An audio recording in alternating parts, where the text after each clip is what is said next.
All right, I got a new chair out. It's called a swapper. Super fun. Gives me more mobility. All right, it is a little after 1 minute after the top of the hour. We're going to give just a few more moments to get everybody a chance to log in, give you a fair starting point, and then we're going to get our game on with interpreting a Cisco routing table.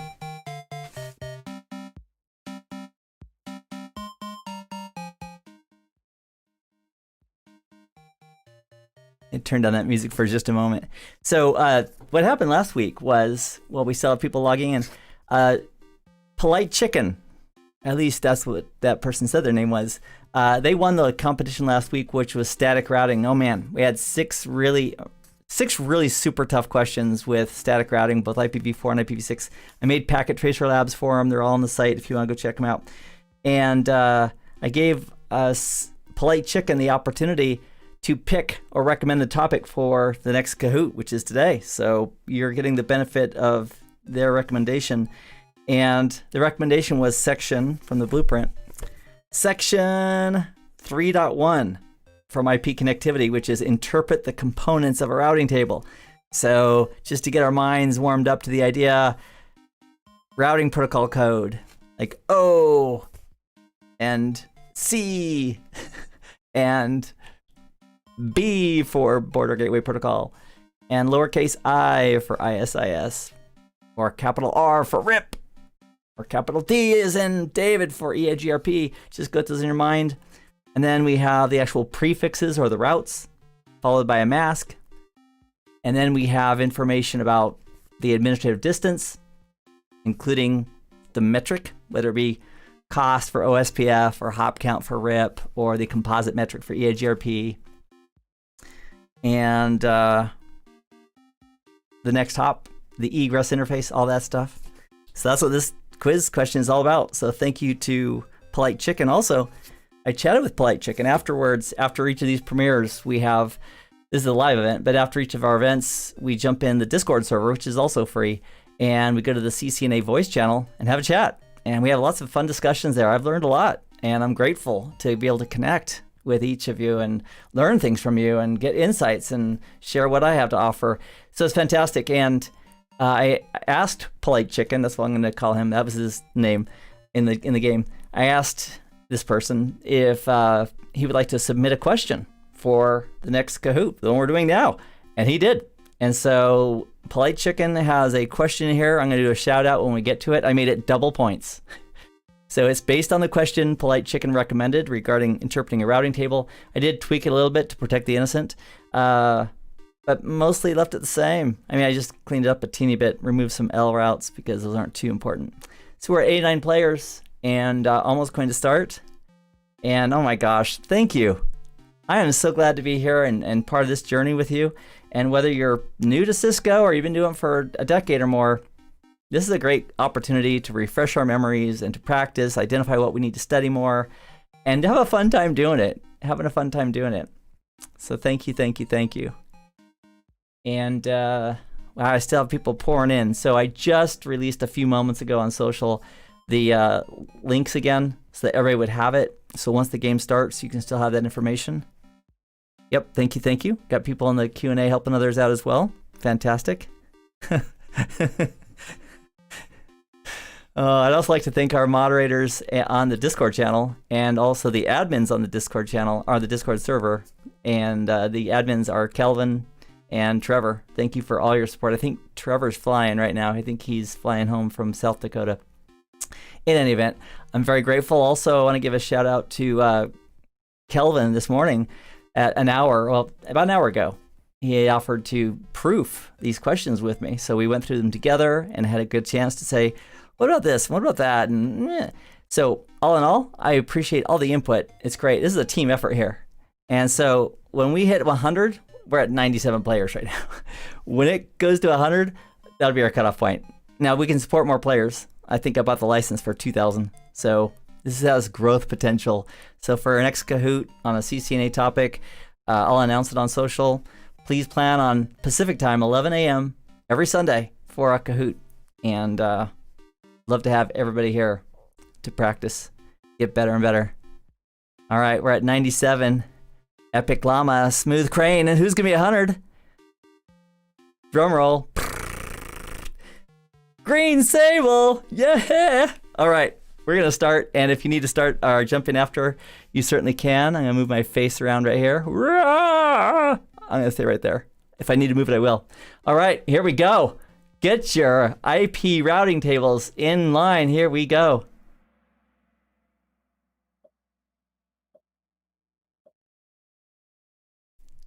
Question 1, where does the longest match rule apply?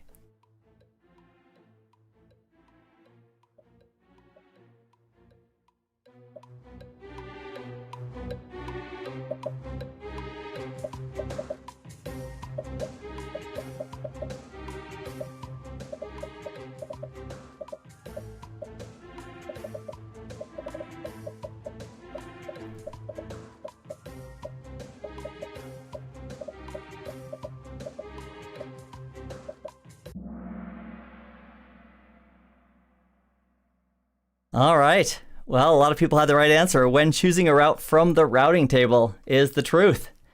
So routes get into the routing table based on AD. And there's some exceptions with a couple things that we'll talk about the CCNP level. But based on the best AD, the administrative distance, that's how they get in. But once they're in the routing table, it's the longest match. I don't care if it came from RIP or your grandma or OSPF. The longest match in the routing table is going to win. All right, so let's see who's on top here. Bronze Hen. Oh, let me get my face in a different position here. There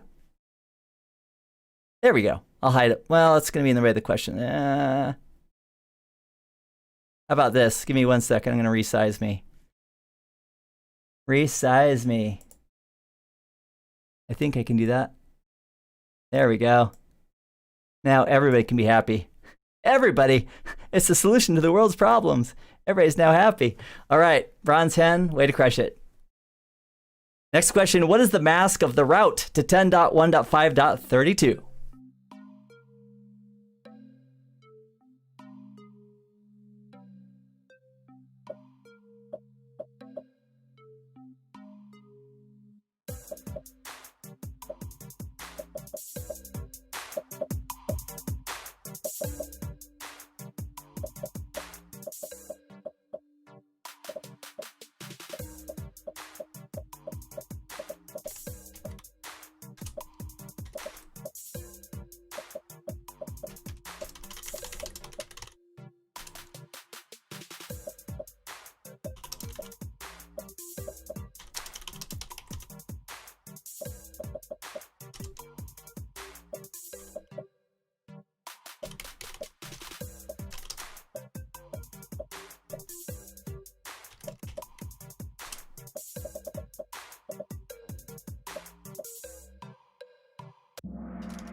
All right.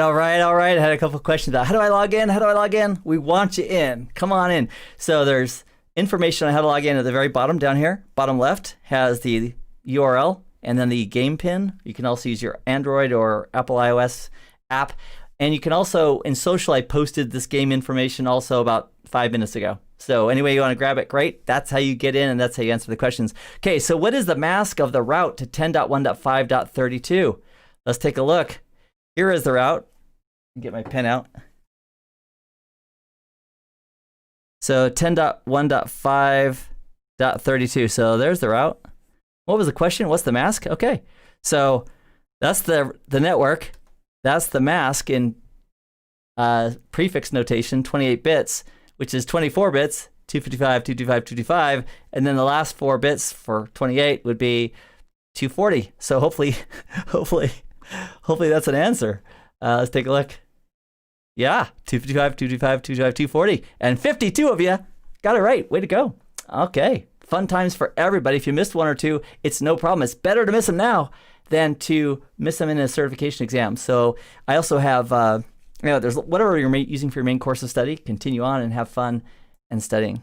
All right. So top of the pack, Magic Elk, 1791. All right. No pressure, but this competition is on. All right, next question. a puzzle, a fun. Place these in the correct order.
All right, let me see if I remember how this all works. It's all coming back to me. And here is what I recall, is that the routes first have to win twice. They have to get in the routing table. And then once they're in the routing table, the longest match, meaning the longest match that matches the destination IP address, is going to be, that longest match is going to be used. And if there is no longest match, then if there's a default route, then it's used. And if there is no default route and there was no match, router says, so sorry. I got to drop you because I have no idea how to forward you. All right. And we had a lot of people who got that right, which is great. And progress is progress. Next question is Purple Pelican, rocking it. Next question is this. It's a puzzle. Ooh, what's going to do? Place the routing protocols based on AD, administrative distance, from the most preferred to the least.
All right, perhaps we should take a look at why on this one. This would be probably a good thing to do.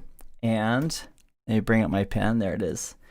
So now when I wrote this last night, I was thinking, I want to take all those bullet points from that Cisco Blueprint for CCNA, and I want to abstract every one just a twinge to make you think about what the answer is. And that's very much like the Cisco certification exam. They're going to ask you to not just like, what's the administrative distance for EIGRP? 90. They're going to ask you questions regarding applying that knowledge. So if we're going from most preferred to least, that means we'd want to go from lowest AD to highest as far as preferred, based on AD. So if we were going to put some numbers on this, let me change my pen color here.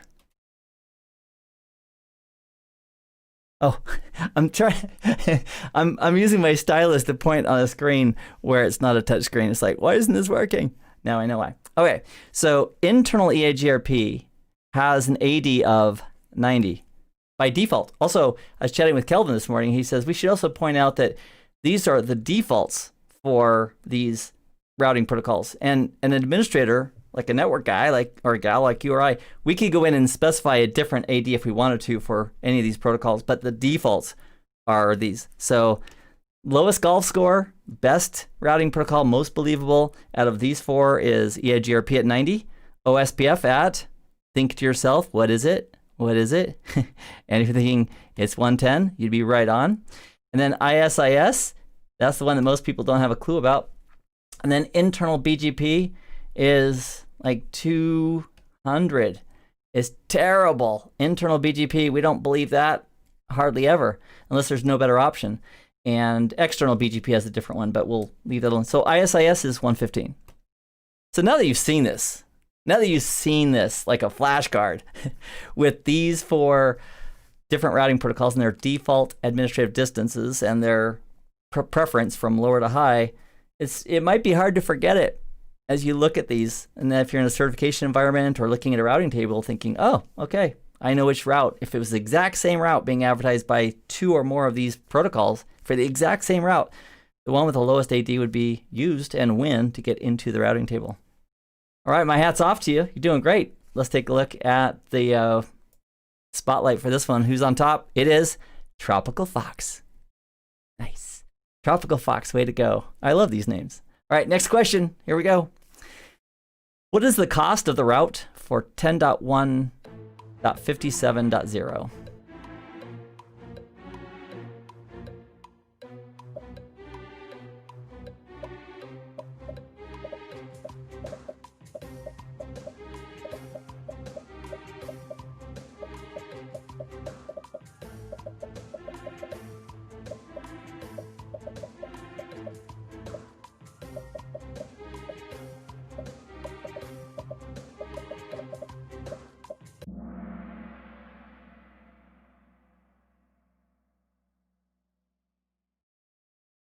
Okay, what is the cost for the route to 10.1.57.0? And let's take a look at the route. So the route we're talking about is 10.1 to 50. So it wasn't even really a trick question. It was just this guy right here. That's the route we're talking about. Super. And the administrative distance for that route is 110, which is likely OSPF because it's 110 by default. There's the metric in the case of OSPF. That would be the cost. Here is the next hop, 10.0.34.3, and this is the egress interface that we're going to use as we forward a packet in the direction of that next hop. All right, so I forgot what the question is. Oh, what is the cost? So the cost was a cost of 3. Now, this isn't just a simple exercise in memorizing some parameters. That data is going to help you the first time you're in a production environment and you're trying to troubleshoot something or implement something, and you can read the routing table. So 48% of you, majority, nailed it. So congrats, congrats, congrats. Here's the scoreboard. Tropical Fox still on top with 4,727 in decimal. Moving forward. Next question. What is the metric of the route used when forwarding to that IP address? 10.1.5.39. Don't rush this one. Think it through.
All right, nicely done, nicely done. Now, if for questions like that, it does require some knowledge about IPv4 and subnetting.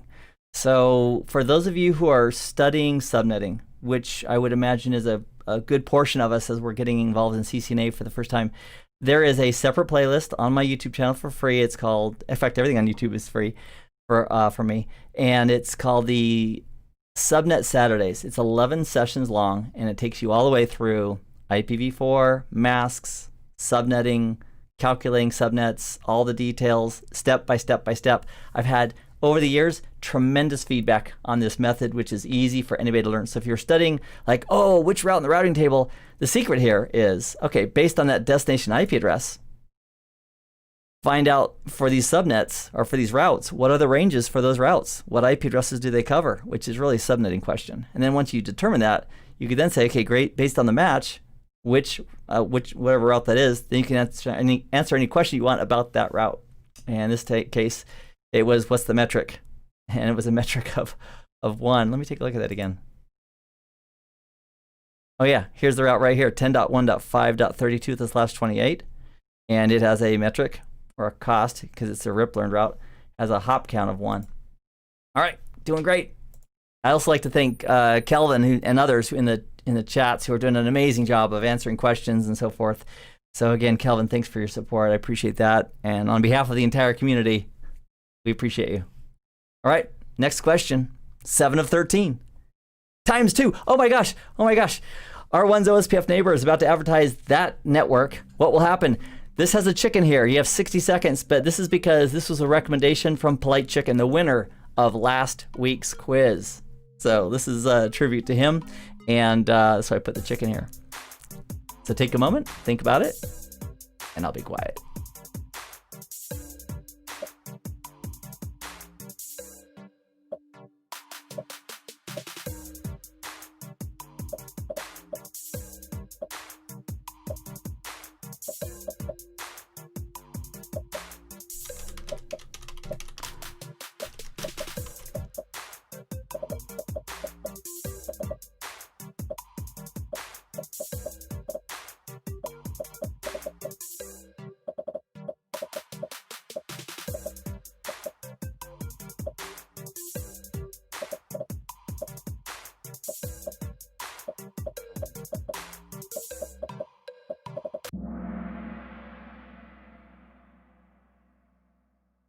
Indeed, that's true. The reason for that is that if we learned, first of all, R1's OSPF neighbor, that implies we have a full adjacency with OSPF. So no problem there. And if R1's neighbor is going to advertise the 192.168.1 network with the 24-bit mask, if we look at this question, that 24-bit route doesn't exist in the routing table. So it would just add it. Ta-da!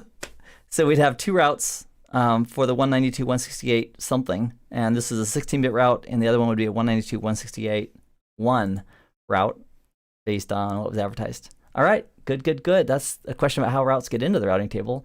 Reverse engineered, and I'd like to thank Polite Chicken for that one. And that was a double pointer. So let's see who is on top now. Hero Meerkat, nice. Toomba, no, what was it?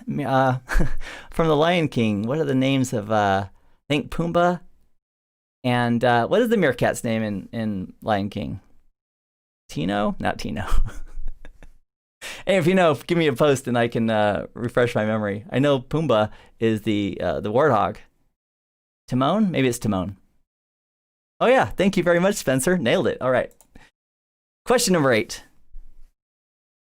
How was the route to 10.1.5.0/27? How was it learned? I'm curious. What do you think?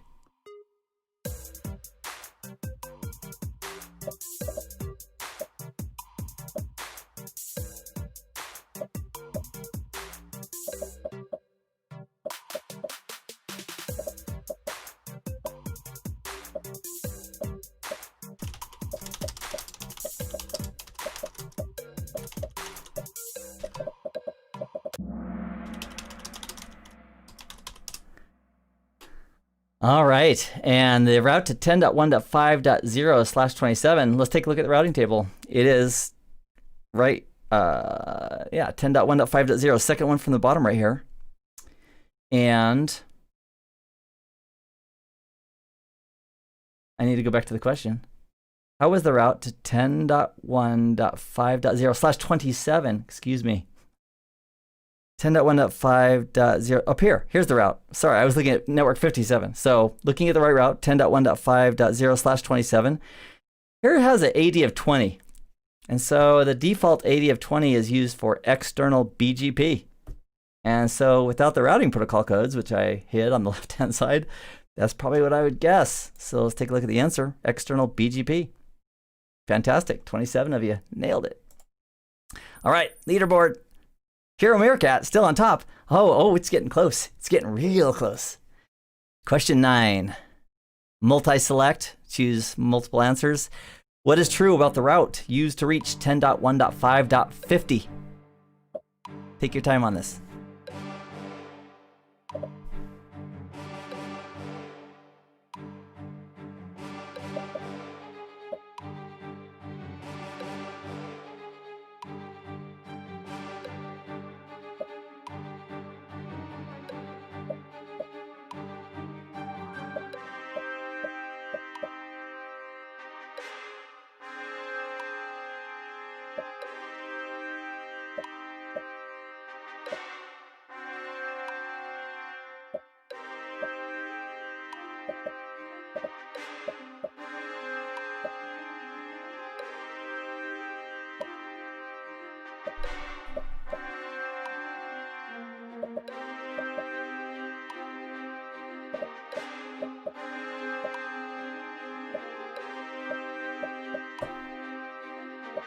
This is tricky.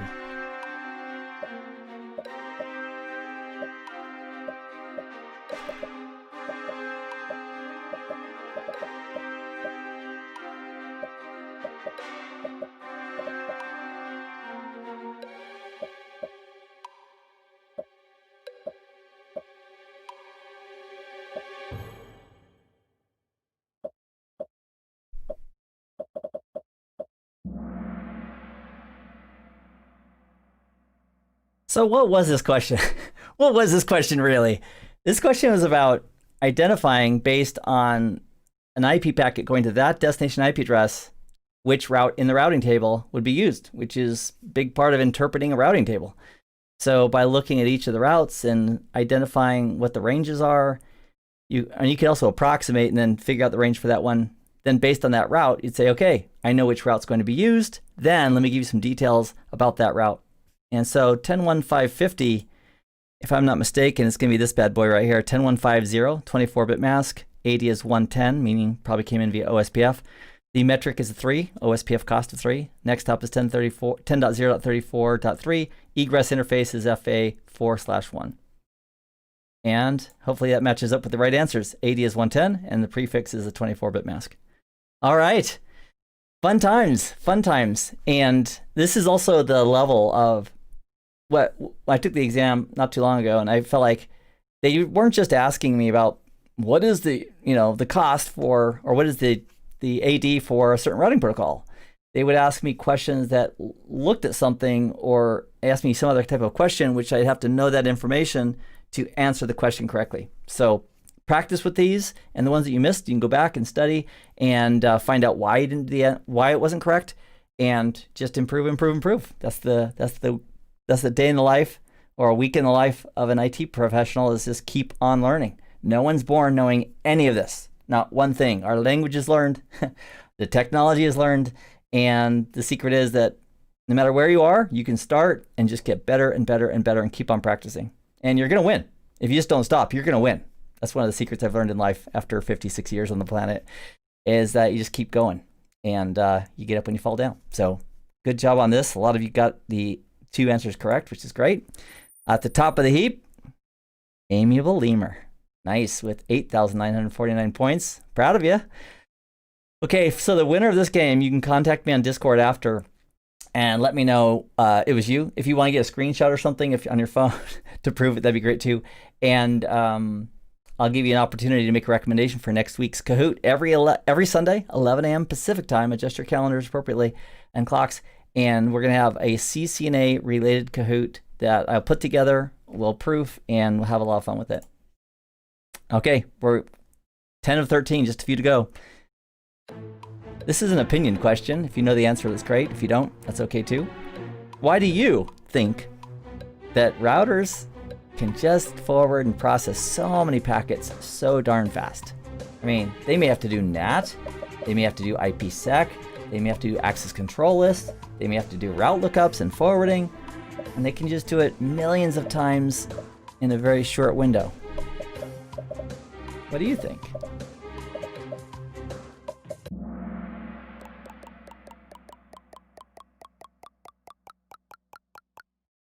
And the number one answer is Seth. Boom! A lot of great answers. Good ASICs. ASICs is an acronym for Application-Specific Integrated Circuits. So it has specialized hardware that does the work, which is amazing and true. And Ceph is Cisco Express Forwarding, where all the decisions are made before the packet shows up. Let's imagine you were trying to, let's say you had a habit that you wanted to break. And every time the situation comes up, you have to decide, oh, here's what I got to do. Am I going to do it? Am I not going to do it? That's not very efficient. If you made the decision, like, okay, every time this thing comes up in my life, here's what I commit to do. Here's what I'm going to do. And you just choose it. That way, when it comes up, you just do it. You don't have to think about it, and it's a lot faster. And Ceph, Cisco Express Forwarding, which has been around for decades, is caching all that information. So when a packet comes in, it knows exactly what to do with it. It knows the egress interface. It knows the layer 2 address of the next hop. It's like, wham, done very, very quickly. So all those comments are fantabulous. All right, next. Just 3 more. For a packet destined to this IP address ending in .252, what is the next router in the path?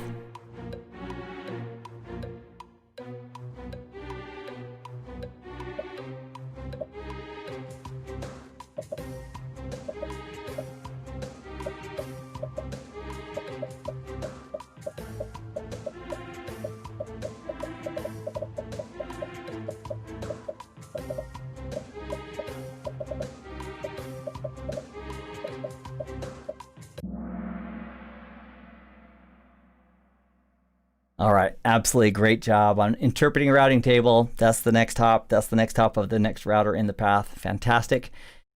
And I think we have just a couple more. Amiable Lemur, still crushing it. And Fuzzy Wolf, not too far behind. 12 of 13. This is the penultimate question, the one before the end.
So based on the feedback, let's take a moment and chat about this. And let me bring up a pen.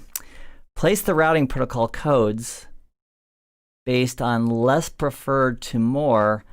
So that would be based on AD. So the lower the AD, the better. So what this is asking for is higher AD, which is less preferred, to lower. So that could take a few moments to think about that. It's like, okay, so great, I need to do higher to lower. And so that guy is RIP, and Routing Information Protocol has an AD, administrative distance, of 120. And if you're thinking these in your head with me, that's perfect. Rehearse them. And then I, which at the CCNA level, you'll probably not ever see that except for, well, I mean, you're probably not going to be labbing this up because that is IS. And as one of our former presidents in the United States said, depends on what the meaning of is. I always think of that with IS. It's a routing protocol, but it's 115, the default. And then we have O, not as in the Cirque du Soleil show at the Bellagio, which maybe someday will open again. My wife sings there, by the way. She's a singer at O at the Bellagio. or was before they closed it, and hopefully they'll open back up. Anyway, I digress. That's OSPF. That's 110 by default. And then we have C, which is a directly connected route. So a directly connected route has an administrative distance of 0. Very believable, very desirable, very preferred. And if you have a static route and you point to the next hop, like IP route 10.20.30.5 with a 32-bit mask, because I put a 5 on there, and then you specify the next hop, that's going to have a default administrative distance for a static route of 1, or you can make it a floating static route by having a route there already in the routing table and giving an artificially higher, like 5 or 15 or 20 or 90 or 120 administrative distance. That's how you create a floating static route. Also, if you create a static route and you point to the next hop, the default AD is 1. But if you have a static route and you point to the egress interface only, which is not appropriate on Ethernet, but like on a serial point-to-point link, you could just point, you say IP route, blah, blah, blah, blah, and then interface serial 3/1, enter. That is going to show up as a directly connected route as well, even though it's a static route. Okay. All right. Let me clear off that screen.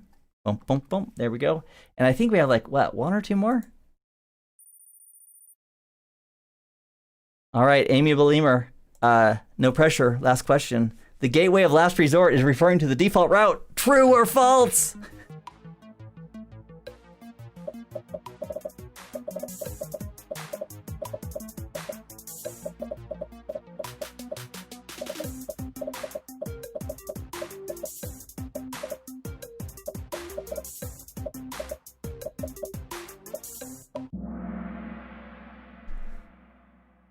All right. And at the CCNA level, that is a true thing. And it's true a lot of other places too. So I'm going to leave it at that, Kelvin. So when people talk about the gateway of last resort, that means if we don't have a more specific match in our routing table, we're talking about the default route. So the gateway of last resort or the default route are mostly synonymous in the world of CCNA for the last ditch effort before we drop a packet if we don't have a longer match in the routing table. And that's the last question. The last one was easy. Or it could have been easy, I should say, if you knew the answer was easy. So here's the podium. Purple Pelican, number 3. Fuzzy Wolf, number 2. And the winner, amiable lemur.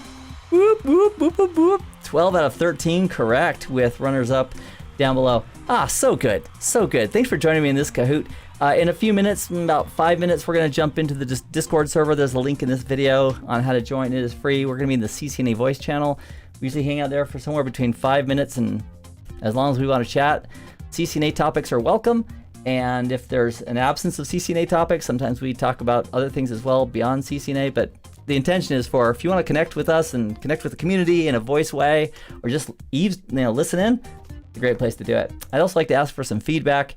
So if you would, there's just a couple buttons in your app or on your screen asking about the usefulness and did you like the Kahoot, and that feedback would be valuable for me as well. So if you could go ahead and add that, that'd be great. Okay, that's fantastic. That's fantastic. Well, that concludes this Kahoot on interpreting a routing table. Again, shout out to Kelvin and to Trevor for both being fantastic admins on the Discord server. Kelvin for the walkthrough this morning on this quiz. Polite Chicken from last week winning, crushing it last week, and getting to recommend this topic. The person who won this one, if you would contact me in Discord, just join and do a direct message with me. Let me know that you're there, and I'd like to give you some accolades and also let you recommend the next topic for the next Kahoot. All right, that's it. I'm going to go ahead and shut this down. I'll save this recording on YouTube so that you can watch it later if you want to. I also may release a self-paced version of this that might be good for a few days. So I saw a few of you say, "Oh, I didn't have quite enough time to complete the questions," or "I need to go back and study and I need to revisit this." So I will, in social, I'll post a link for 3 or 4 more days of a self-paced version of this quiz. So if you want to take it again, or if you missed this one or have a friend you want to take it, share that link with them. It'll be good for a few days. And hope to see you in another live event here on Keith Barker channel here on YouTube. Thanks, everybody. We'll catch you next live event. Bye for now.